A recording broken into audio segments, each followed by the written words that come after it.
Welcome to my channel. आज मैं आप सबके साथ इमली की खट्टी मीठी चटनी की रेसिपी शेयर करूंगी।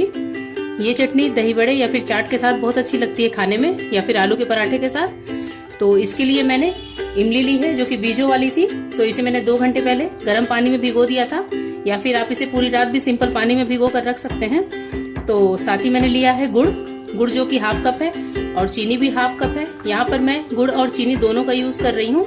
आप चाहें तो सिर्फ गुड़ का यूज करें या फिर सिर्फ चीनी का।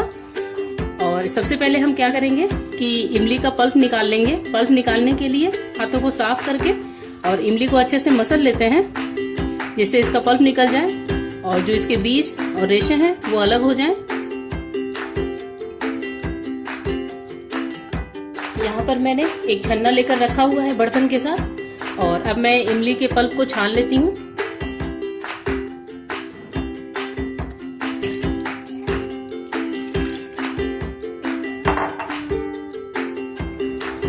पल्प को हम अच्छे से दबा कर निकाल लेंगे।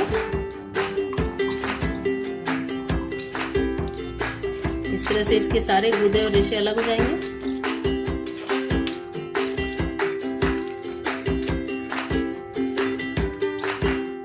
इमली का पल्प बनकर तैयार है। तो अब मैं चटनी बनाना शुरू करती हूँ। यहाँ पर मैंने एक कढ़ाई गर्म होने रख दी है गैस पर। अब मैं इसमें इमली का पल्प डाल दूंगी, साथ ही चीनी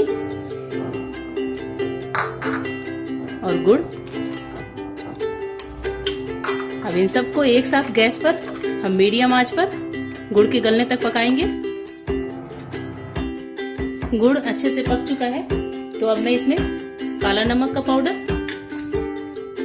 भुने जीरे का पाउडर, सौंठ पाउडर और लाल मिर्च का पाउडर डाल देती हूँ।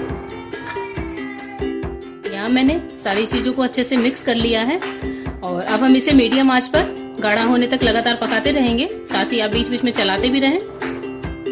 धीरे धीरे चटनी पककर गाढ़ी हो जाएगी। इमली की चटनी आधी पक चुकी है, गाढ़ी हो चुकी है।